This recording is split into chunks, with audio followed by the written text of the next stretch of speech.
Project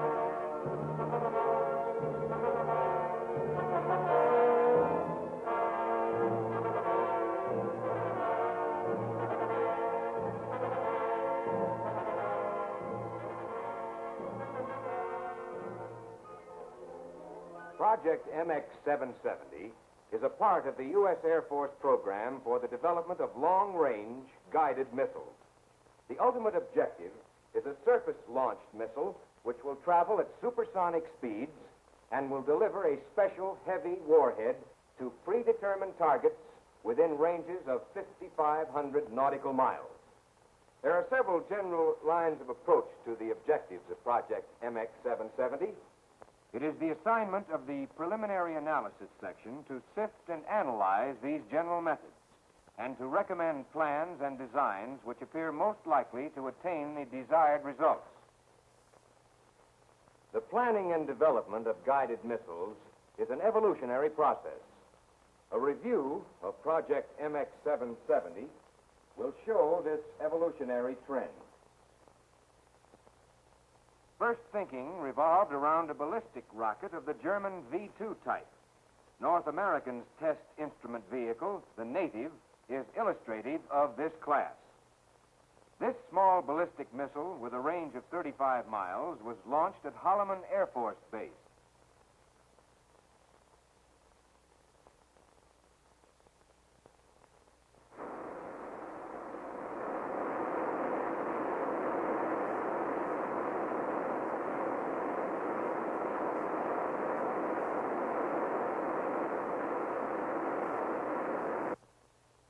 At long ranges, the ballistic rocket presents many problems.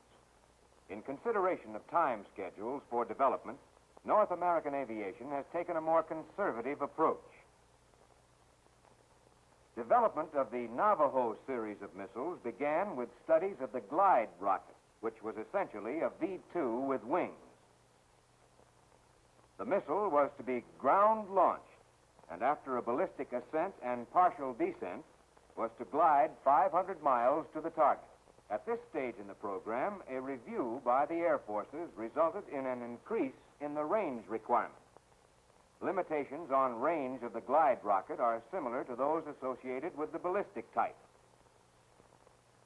Studies of the problem reveal that for longer ranges, it would be necessary to add high-speed engines for cruising. Accordingly, ramjets were added to the Navajo design, and the Air Force designation of XSSM-A2 was applied. With this configuration, the missile would be boosted to supersonic speed by a self-contained booster. Then the ramjets would permit the missile to cruise to the target.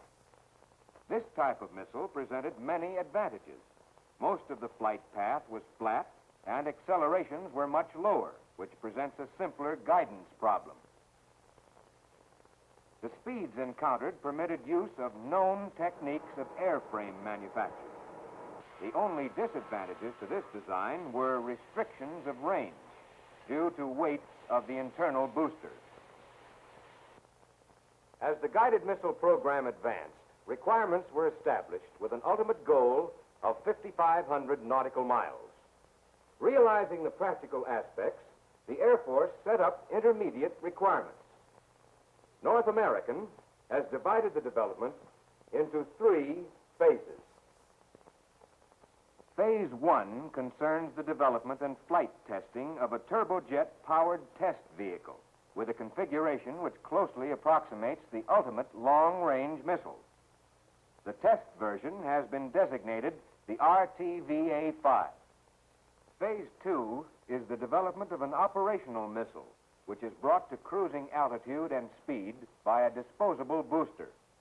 Ramjets will supply cruise power for a range of 3,600 nautical miles. This missile is designated the XSSM-A4, code word Navajo 2. The Navajo 3 will meet the ultimate objective of a range of 5,500 nautical miles by changes in structural material, by the increase in flight speed, and through the incorporation of other late developments. Preliminary design of the RTVA-5 was completed in September 1950. Detailed design and manufacture of components is underway. Preliminary and some detailed design of the Navajo 2 and its rocket booster are well advanced. The Navajo 3 is still in the preliminary analysis phase. Another important task of the preliminary analysis section concerns operational analysis. A strategic missile must be carefully studied to assure most effective employment. Present studies are based on the combat use of the Navajo 2 and include quantities required, storage, maintenance, transportation, handling, and launching. In addition, the number of technical personnel and their training are also under study. Activities on the MX-770 project are further divided into aerodynamics, airframe, guidance, and propulsion sections in North American's Aerophysics laboratories. Aerodynamics covers all phases of theoretical analysis, trajectory calculations, aerodynamic design, and long-range missile studies. Experimental supersonic research is conducted at several facilities. Since September 1950, wind tunnel tests have been made of the RTVA-5 configuration at Mach 0.35 to 2.87. The vertical stabilizers and rudders are mounted on the nacelles to place the surfaces outboard of the trailing vortex pattern from the front surfaces, thereby ensuring positive static directional stability under all flight attitudes. The model shown here is referred to as the RTVA-5 stability model. The purpose of the stability model is to provide aerodynamic information for the determination of component air loads and to provide stability and control data to be used for the design of the autopilot. Here is a typical Schlieren view, which indicates the complexity of the supersonic flow. In order to obtain experimental performance data for a normal shock side inlet diffuser, such as that being considered for the RTVA-5, tests were conducted on this 04 scale duct research model. In the test missile, the air entering the diffuser will be conducted through subsonic ducting. The boundary layer is removed by an auxiliary duct simulated by this curved section. The model provides for inlet testing with an ideal subsonic diffuser in the presence of the forward surfaces and fuselage. To avoid interference in flow caused by the forward control surfaces and to provide better entry at positive fuselage angles of attack, the diffuser inlet is canted down 6 degrees with reference to the fuselage axis. The boundary layer and air entering the normal shock type diffuser will be shown in the Schlieren view.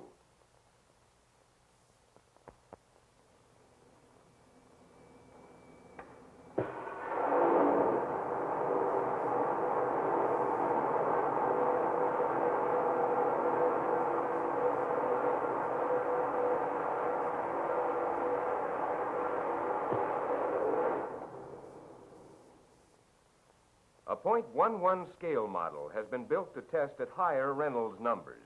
Here is the model in North American subsonic tunnel for low-speed tests. The airframe section is concerned with structural design of missiles and their component parts. Extensive tests are also conducted on new types of construction.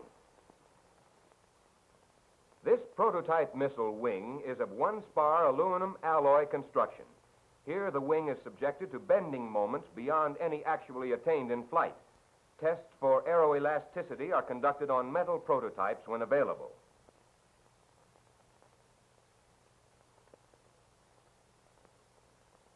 For the RTVA-5 and Navajo 2 designs, a model wing was constructed from plexiglass to save the high cost of prototype construction.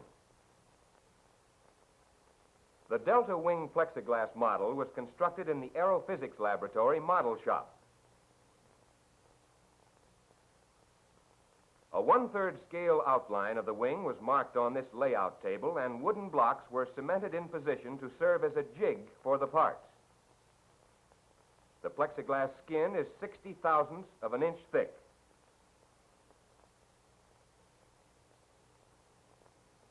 The plastic wing was completed after 380 man-hours of construction. This compares to an estimated 10,000 hours required for a comparable metal model.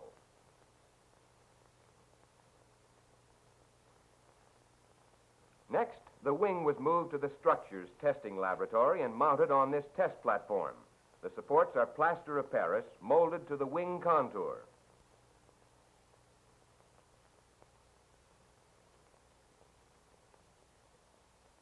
Clamped in this position, the wing is free to rotate when loads are applied.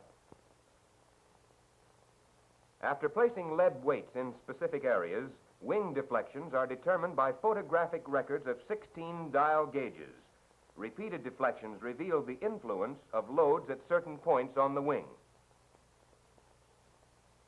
Mock-up of the RTVA-5 design was completed early in 1951.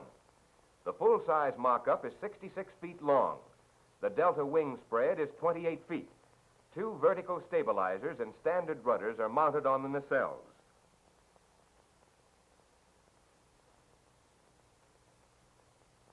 The tricycle landing gear will permit tests to proceed in a manner closely related to airplane flight testing. The main landing gears retract inboard into wells below the body. Operation of the landing gear will be controlled from the ground by radio command signals, which will start a pump motor on one engine and will also position the selector valve. The landing gear will be operated by a 3,000 pounds per square inch hydraulic system. Light gauge stainless steel will be used to form most of the skin and structural details of the body. Internal structure is shown on the left side of the mock-up. The RTVA-5 will have an airframe structure weight of 10,500 pounds and a gross takeoff weight of 35,000 pounds. The forward ogive will contain 1,300 pounds ballast. Next is the guidance compartment, containing provisions for the power supplies, computers, and the Stellar Supervised Auto Navigator.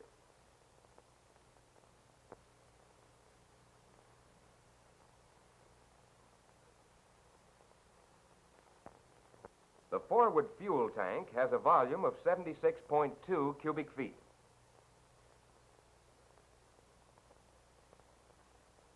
In this test vehicle, the warhead compartment will contain the essential components of the telemetering and radio control equipment, plus space for the nose wheel and retracting mechanism.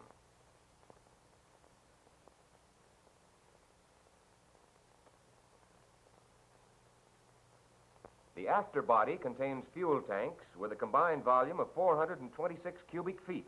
The stainless steel tanks will be seam welded to ensure leak-proof joints.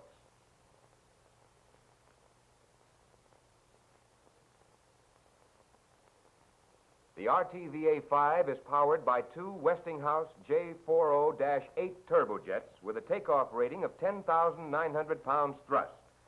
A mocked-up engine has been modified to comply with the RTVA-5 configuration.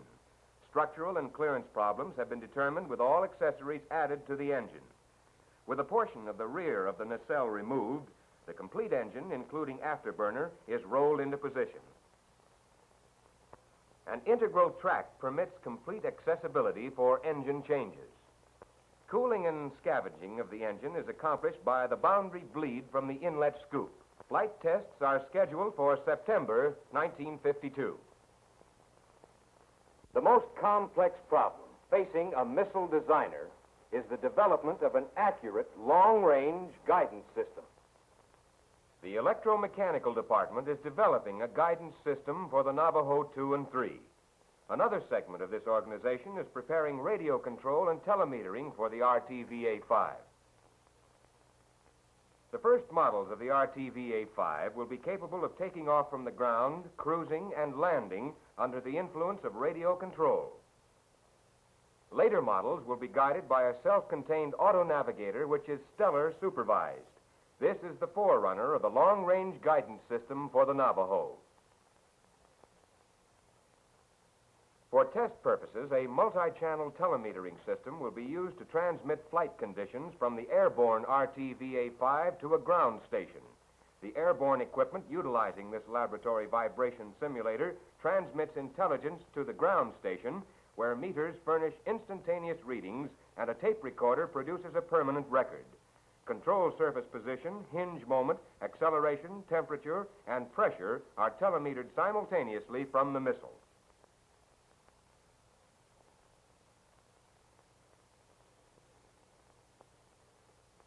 The telemetering trailers are being prepared for equipment which you saw under test in the laboratory. Radio supervision will be performed from these two trailers, which comprise an MSQ-1 control unit. In the radar trailer, the missile is tracked in flight out to a range of 200,000 yards. Intelligence from radar is sent to the command trailer, where the flight path of the missile is traced on a plotting board.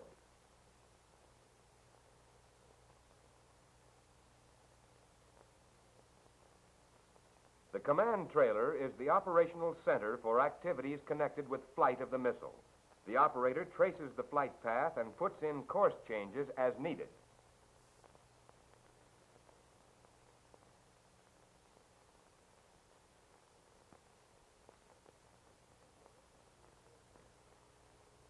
In December 1949, the first step in the development of the auto-navigator system for the Navaho 2 series of missiles was taken when the Aerophysics Laboratory completed the Mark X-1 auto-navigator and initiated laboratory tests on the system. Platform drift was amplified by motion of a light beam reflected from mirrors on the platform. The platform assembly was mounted in a large bowl so that angular movement about all axes would be produced with no linear action. Tests on a vibration stand produced similar results. In March 1950, the first series of laboratory tests were completed and indicated that the auto-navigator was capable of directing over 50% of hits within a radius of 2,500 feet at the calculated missile range. Flight tests were initiated in April 1950, the first flight tests ever conducted on a purely inertial auto-navigator. The stabilized platform is the main component of the auto-navigator system. The platform is supported by air-lubricated bearings at a large central ball.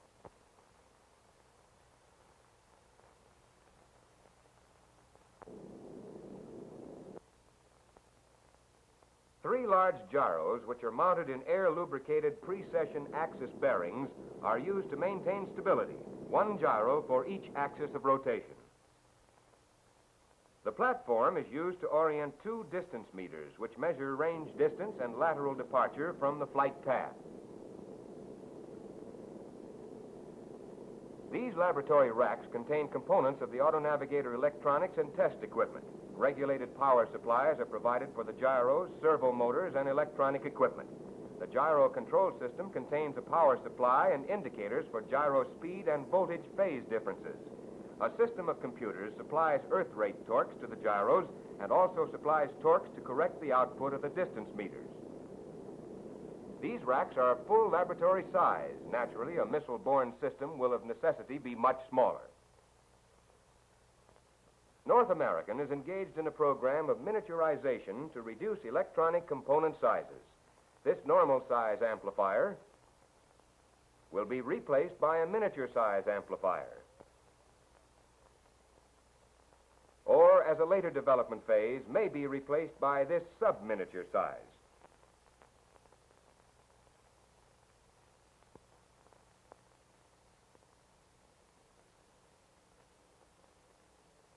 The platform assembly was designed for a vertically launched missile and allows 180 degrees pitch freedom and 30 degrees freedom in roll or yaw. To permit the airplane to make complete turns, a rotatable base with azimuth follow-up was provided. The flight tests subjected the auto-navigator to a series of environmental runs.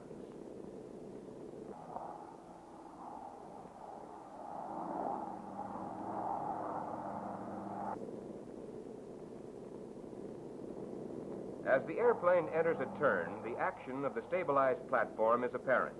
The platform seems to rotate, but actually the platform maintains a constant position while the airplane turns about it.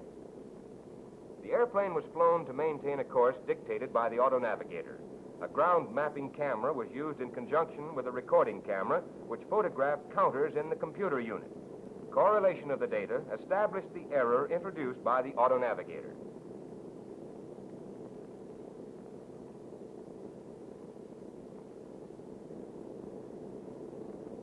The tests showed the pure inertial autonavigator was satisfactory for flight times under 1 hour. Tests of the autonavigator show that with gyro stabilization alone, the error in the flight path of the missile would increase with time.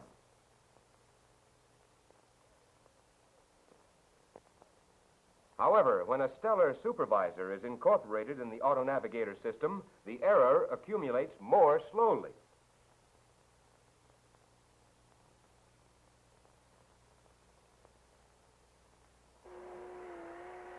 A stellar supervisor was mounted on the stabilized platform, and laboratory tests were initiated in May 1951, marking another major step in the development of the autonavigator system. The new system is known as the Mark X2. In this laboratory test, a light mounted in the black circular disc simulates a star.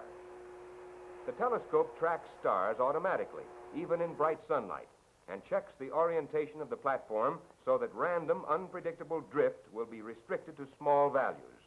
In operation, the telescope is slewed at programmed time intervals from one star to another.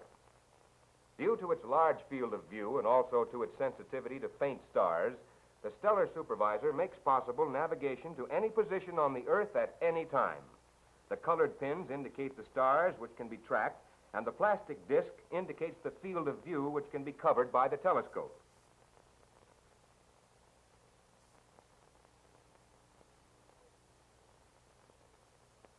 The Navajo 2 will contain a stellar supervised autonavigator similar to the laboratory model to guide the missile to a range of 3,600 nautical miles with an error of not more than 1,500 feet at the target for 50% of the missiles launched. Components for the autonavigator are checked thoroughly before being accepted. The gyro operational test stand is used to determine the merit of gyro rotor bearings during run-in tests. As many as 3 gyros can be tested simultaneously. To reduce windage loss, the gyro rotors are operated in an atmosphere of hydrogen at a pressure of 6 centimeters of mercury. Determinations can be made of electrical power, mechanical power, acceleration time, temperature, and rotor speed.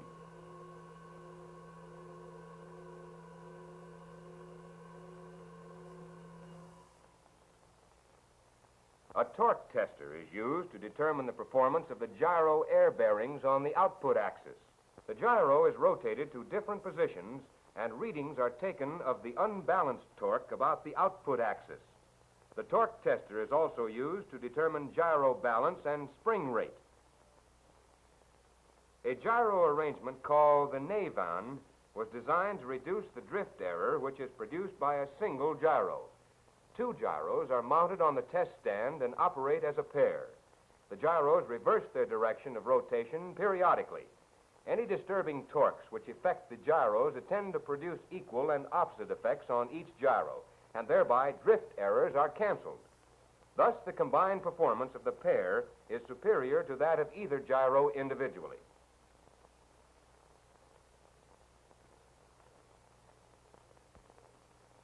An autopilot will position the control surfaces of the missile. To determine the stability of an autopilot-controlled missile during flight, the Reeves electronic analog computer, commonly referred to as the REAC, is used. Flight equations are set into the computer to simulate conditions which the missile will encounter in flight. Disturbances such as wind gust, engine failure, and control surface misalignment are imposed upon the flight equations. The effects of those disturbances on the performance of the missile are sensed by the autopilot electronic system, which is simulated here in the form of breadboard assemblies. The autopilot system controls the hydraulic servos to position the control surfaces and correct the flight path.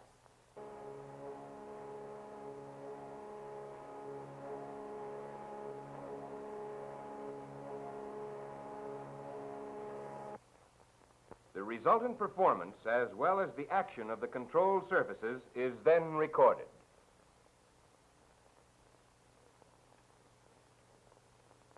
In airplanes, movable control surfaces are generally mounted on hinges and are controlled by bell crank actuators. The thin surfaces used in the guided missile led to the design of this rotary actuator. The rotary actuator moves the control surface, simulated here by the leaf spring arrangement, and also serves as a hinge with the additional advantage of being free from backlash. Major effort of the propulsion section is directed toward the development of a rocket booster for the Navajo 2. Development status of the booster power plant, Air Force designation XLR-43NA1, is well advanced. The power plant develops 75,000 pounds thrust for 56 seconds minimum. Alcohol is used as fuel and liquid oxygen as oxidizer.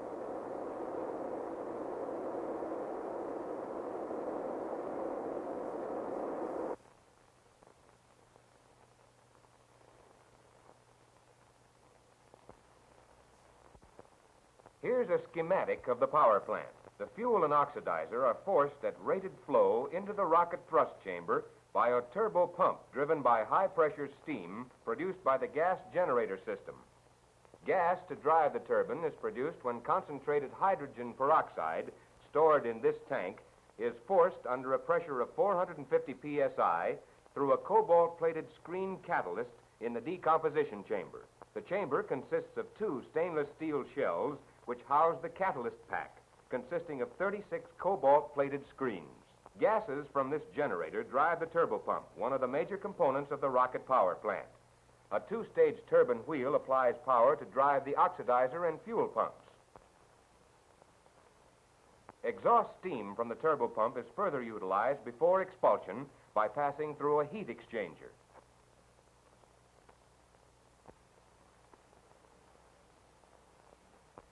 Another important component of the rocket power plant is the main oxygen valve, located below the turbopump. This lightweight valve features a three-position butterfly, low pressure drop, and compact size.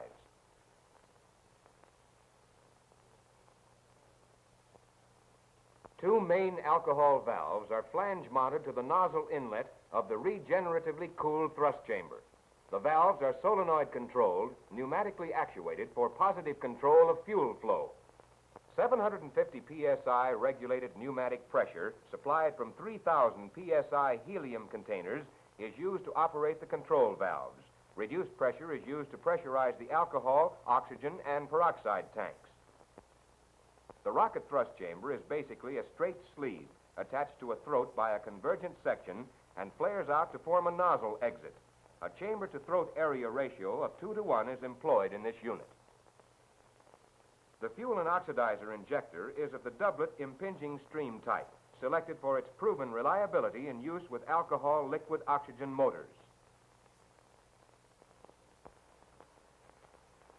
The fuel mixture of alcohol and water first enters through a manifold at the nozzle end, flows axially through the motor between the inner and outer walls, and uniformly enters the propellant injector, and then flows through the injection orifices into the combustion chamber. 6% of the fuel is injected through radial holes in the inner wall of the combustion chamber to provide film cooling, which augments the regenerative cooling. Liquid oxygen is fed to the center of the injector and flows around the radial alcohol passages to the rear of the injector face and through the injection orifices into the chamber where combustion takes place.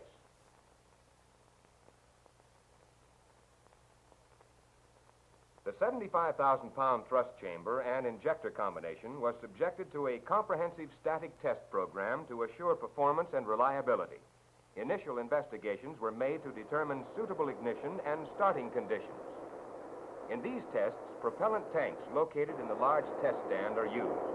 A gaseous nitrogen pressurizing system forces propellants into the combustion chamber where they are ignited and fired. More than 50 firings were made at 75,000 pounds thrust. Many runs exceeded 60 seconds duration, proving the thrust chamber assembly capable of reliable operation in the rocket power plant.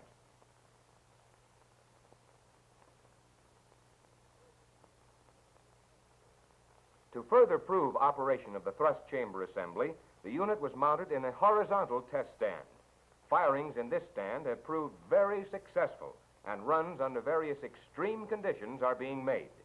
For example, early in May, 2 runs exceeded 90,000 pounds thrust and 60 seconds duration. Maximum thrust was 94,000 pounds.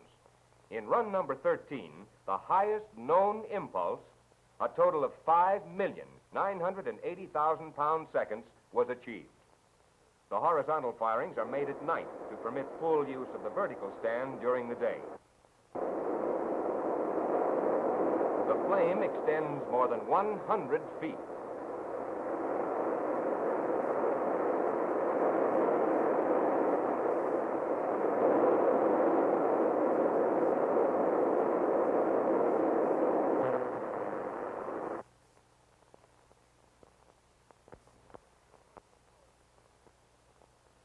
The rocket power plant assembly, consisting of pre-tested components, is operated in combination for the first tests in a special preparation stand where the system is instrumented for combined electromechanical checkout and calibrations.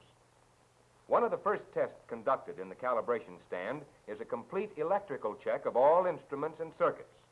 This is followed by a series of flow tests, starting with water and then using actual propellants. Large pipes transfer the fuel to a collection tank and the oxidizer to a remote drainage area.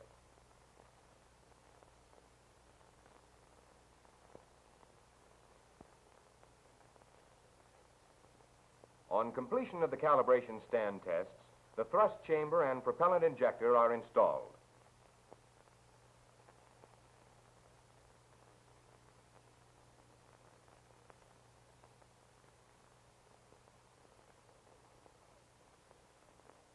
Then the rocket power plant in its test firing cage is swung over to a large vertical test stand.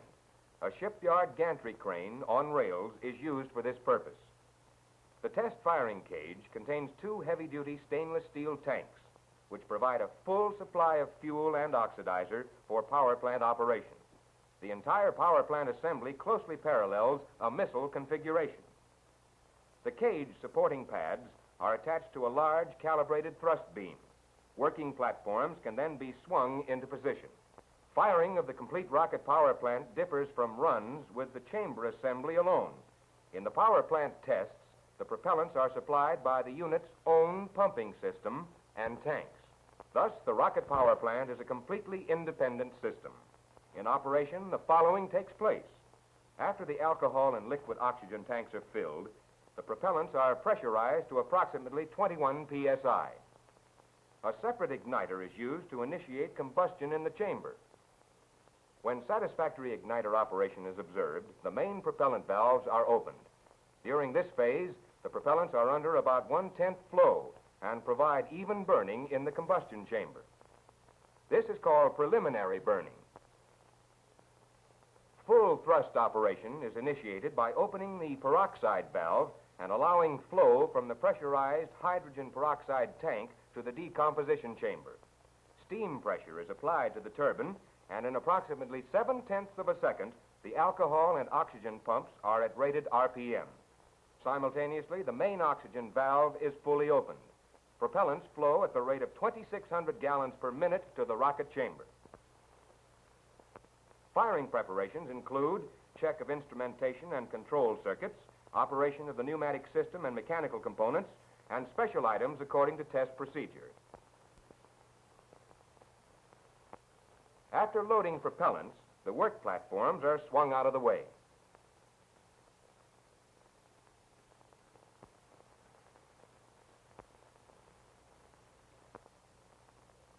In the control center, 500 feet away, the firing operator is stationed at an electrical sequencing panel. Timers and relays control ignition, opening of propellant tank valves, and the hydrogen peroxide tank valve. The operator presses the launch start button, and the unit automatically sequences tank pressurization, igniter, and the main propellant valves. Preliminary burning, okay. Main stage.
North American static test program has proved that the rocket power plant meets or exceeds the design specifications.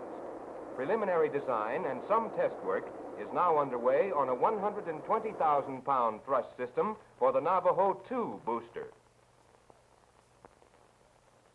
Success attained by North American's advanced development laboratories in overcoming the problems associated with long-range guided missiles indicates that early attainment of operational missiles depends only on the amount of effort and funds expended toward that end.